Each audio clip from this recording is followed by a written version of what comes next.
ئەمە دەبوانی بەڕێز بانیتان باش بەخێر بێن ماندوو نەبن منیش بە ناوی نووسینگەی خۆمانەوە داوای لێبوردنتان لێ دەکەین کە ئەمڕۆ ڕسمە کەمێک دواکەوت من لە نزیکەوە ئاگاداری کار و چالاکیەکانتانم دەستخۆشیتان لێ دەکەم پیرۆزباییتان لێ دەکەم کە ئەمڕۆ توانیومانە ئەم قۆناغە گرنگەش تێپەڕێنین بۆ کشت و کاڵ ئێمە کە هاتین بیرۆکەی دانانی ئەم بەرنامەیەماندانا زۆر مناقەشەمان کرد لەگەڵ ستافەکەی خۆم کە چ بوارێک دەستنیشان بکەین کە بتوانین کاری لەسەر بکەین چاکو وا بکەین ئەوەی کە فێرخوازەکانی خۆمان لە ئامادەیی و پەیمانگا و زانکۆکانمان بە نەزەری فێریە بن چۆن بتوانین بیگوازینەوە بۆ حاڵەتێک کە بە عەمەلی بەکاری بهێنن تاکو تاوکەری یەکتری بێ ئەوەی کە لە پۆلایی خوێنن بچن لە بازارە فێری ببن کشت و کاڵمان هەڵبژار چکەن زۆر جار بیستومانە و وتراوە و وتومانە و وتوشمە کە کشت و کاڵ ئەولەویەتە کابینەیەک نەبووە لە کابینەی یەکی حکوومەتی هەرێمی کوردستانەوە تاکو ئەم کابینەی ئێستا کە نەیوت بێ کشت و کاڵ ئەولەویەتە شعارێکی جوانە شعارێکە ئاسانیشە بوترێ بەڵام کوا ئەولەویەتەکەی لەکوێیە پێم وایە بەناو ئەولەویەت بووە سەیری بودجەکانی یەک لە دوای یەکی حکوومەتی هەرێمی کوردستان بکەی ئەو زەمانانەی کە شتێک هەبوو بە ناوی بودجە کەمترین ڕێژە دانرابوو بۆ پەرەپێدانی کشت و کاڵ بۆیە ئێمە وتمان کشت و کاڵ چونکە ئەمانەوێ ڕزگارمان بێ لە سەرەتانی نەوت ئەو مادەی کە پێویستە بۆ پەرەپێدانی ئابووری وڵاتەکەمان بەڵام ئەو مادەی کە تەمەڵی کردوین وەکو کوردستان وای لێ کردوین کە ئیتر بزانین تەواو ئیتر نەوتمان هەیە هیچ پێویست ناکە خۆمان ماندووکەین لەسەر بواری تر مەجالی تر یان جۆرێک لە فراوانکردنی سەرچاوەی داهاتی کوردستان ئەمە تا 2014 ئەم نەزەریە تا ڕادەیەک زاڵ بوو بەڵام نەوت کە مادەیەکە بەپێی میزاجی بازارە قیمەتی زیادە بێ قیمەتی کەمە بێ و لە وڵاتێکە کە پڕە لە کێشەی سیاسی و کێشەی جیۆپۆلۆتیکی زۆر خەتەر بوو بۆ ئێمە کە هەموو قووەتی خۆمان و هێلکەکانی خۆمان بخەینە نەک سەبەتەی نەوت بەرمیلی نەوت بۆیە کە ئێمە ئەمانەوێ ئێستا دەرس وەرگرین لە هەڵەکانی ڕابردوومان ئەبێ بە فەعلی دەرس وەرگرین لە هەڵەکانی ڕابردوومان بۆیە ئابووریەکی بەهێز ئابووریەکی هەمەجۆرە ئابووریەکی بەهێزیش کوردستانێکی بەهێزمان بۆ بەدەستەهێنێ بۆیە گرنگیدانمان بە بەرنامەی گەنج و کشت و کاڵ کە ڕەنگ بێ بۆ هەندێک بینەر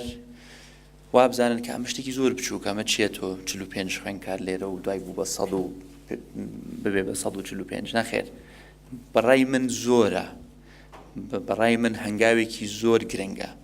چکەن تۆ 145 فێرخوازت ئامادە کردووە بۆ ئەوەی بیر لە ئایندەی خۆی بکاتەوە بیر لە ئایندەی میلەتەکەی خۆی بکاتەوە ببێتە بەشێک لە پاراستنی ئەمنی خۆراکی وڵاتەکەی کە بەشێکە لە ئەمنی قەومی وڵاتەکەی بۆیە من هیوادارم ئێوە سوودێکتان لەم بەرنامەیە وەرگرت بێ دڵنیام کوردستان سوودی لە بەشداربوونی ئێوەی کردووە لە ئەم بەرنامەیە بۆیە چکەنەوەی کە ئێوە فێری بوونە ئەوەی کە ئێوە ممارەسەتان کردووە تەواوی پرۆسەکەیە لە چاندنەوە بۆ چنین لە چنینەوە بۆ گەیاندنی بە بازار بۆ بەخێوکردنی بۆ پاراستنی بۆ خزمەتکردنی ئەو بەرووبوومە چۆن فێر بوونە چۆن کە ئەو بەرووبوومە نەخۆشکەوێ چۆن بتوانن عیلاجی بکەن چۆن ئەیگەێننە بازار چۆن پێکەوە کارەکەن چکەن ئەویش یەکێک لە ئەولەویەتەکانی ئەم بەرنامەیە بووە کە ڕاتان بهێنێت چۆن بە تیم ئیش بکەن، چۆن میزاجی خۆتان وەلاوە بنێن و ڕەنگ بێ لەگەڵ کەسێک ئیش بکەن کە ڕەنگ بێ کەیفتان نەبێ پێی، ڕەنگ بێ هاوڕێ نەبن لەگەڵی، بەڵام لەبەر زەڕوریەتی ئیشەکەیە پێکەوە کارتان کردووە، پێکەوە مشکلەتان چارەسەر کردووە، پێکەوە شتێکتان گەیاندووە لە تۆیەکەوە بۆ بەرهەمێک و پێکەوەش هەوڵتان داوە ئەو بەرهەمە ببەنە بازاڕ و بیگەێنە بازاڕ. بۆیە من دەستخۆشیتان لێ یەکەم، پیرۆزباییشتان لێ یەکەم و ڕاستە ئەمە جۆرێک لە کێبڕکێ بووە و ئەوەش پێویستە بۆ ئەوەی هەر کەسێک زیاتر خۆی ماندوو بکە، ئەهمیێتێکی زیاتر بدە بە کاری خۆی. بەڵام لە نەتیجە هەمووتان براون، گرنگ نییە لێرە کێ باشترین شێوە ئیشی کردووە. ئەوەی لای من گرنگە ئەوەیە چی فێربوونە لەم پرۆسێدا و من هیوادارم دووسێ شت فێر بوو بن. یەکەم گرنگی کەرتی کشت و کاڵ، دووهەم گرنگی پێکەوە کارکردن، سێهەم گرنگی ئەو ڕەبتەی لە بینی خاک و بازاڕمانەوە. بۆیە ئەمە تەجروبەیەکە، بیدایەتێکە، هیوادارم بتوانن پەرە بە بوارەکانی خۆتان بدەن، پەرە بەم کەرتە بدەن و زۆریشم پێخۆشە کە ژوورەکە پڕ نییە لە پیاوی سمێڵ بابڕ. پێم خۆشە و قسەی هاوڕێکەم ڕاستەکەمەوە کە وتی برا جوتیارەکانمان نەخێر، ئەمە بەعکسەوە برا جوتیارەکانمان لێرە کەمینەن لە ئەم ژوورە. بۆیە بەڕاستی ئەوەش خاڵێکی ترێک کە دەستخۆشیە. بێگومان ئەبێ تەڕەن سوپاسی ئەو دام و دەستگایانە بکەم کە هاوکار بوونە لەم پرۆسەیە، چە ئامادەیەکان، پۆلیتێکنیکەکان، زانکۆکان، سوپاسی دکتۆر ڕێژین، سوپاسی شێخ جەمال، سوپاسی مامۆستانیان، سوپاسی مامۆستا ئۆڕاڵ. بەڕاستی بەبێ ئێوە، بەبێ خبرەی ئێوە، بەبێ خەمخۆری ئێوە بۆ ئەم پرۆسەیە، ینی ئەم پرۆسەیە، ئەم پرۆژەیە سەری نەدەگرت. ئێوە کە هەر یەکەتان لە بواری خۆتان شارەزاییەکتان هەیە کە جێی شانازین بۆ میلەتەکەی خۆمان، کە ئامادە بوونە کاتی خۆتان تەرخانکەن بۆ ئەم کوڕ و کچە گەنجانە، بەڕاستی جێی سوپاس و تەقدیرە و هیوادارم ئێوەش قەدری ئەوە بزانن کە کێ هاوکارتان بووە لەم پرۆسەیەدا، نەک ئێمەمانان کە حکوومەتین و نووسنگی ئێمە مهم نین لەم پرۆسەیەدا. خەڵکی شارەزا، نیشتیمان پەروەر، خاک پەروەر، کشت و کاڵ پەروەر هاوکارتان بووە لەم پرۆسەیەدا کە جێی ڕێز و تەقدیرن. و بۆیە من هیوادارم ئێوەش حەز بکەن ڕۆژێک ڕۆژان بگەنە ئاستی ئەم بەڕێزانە، چکە کەرتی کشت و کاڵ لە کوردستان لەژێر مەترسیدایە، نەک تەنها لە ڕووی کەمی بەرووبووم، لە ڕووی نەوعیەتی ئەو بەرووبوومە، بە بەکارهێنانی دەرمانی خەتەرەوە، بە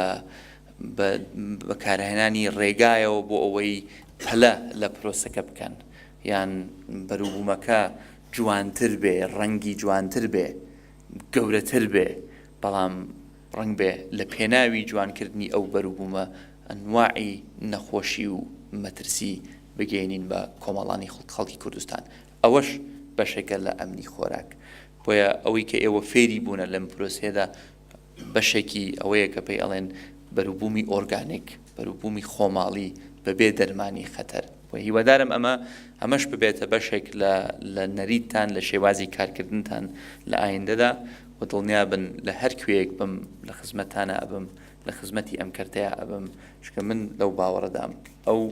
کەرتەی کە ئەتوانێت زۆرترین هەلی کار بۆ ئایندەی خۆمان بەدەست بهێنێ کەرتی کشت و کاڵە، ئەوەی کە ئەتوانێ ڕزگارمان کە لە یەک سەرچاوەی داهات پەرەپێدانی کەرتی کشت و کاڵە، ئەوەی کە ئەتوانێ بە فەعلی ئابووری کوردستان هەمەجۆر بکە کەرتی کشت و کاڵە. بۆیە پێشتریش وتم و ئێستش ئێڵێمەوە ئابووریەکی هەمەجۆر، ئابووریەکی بەهێزە،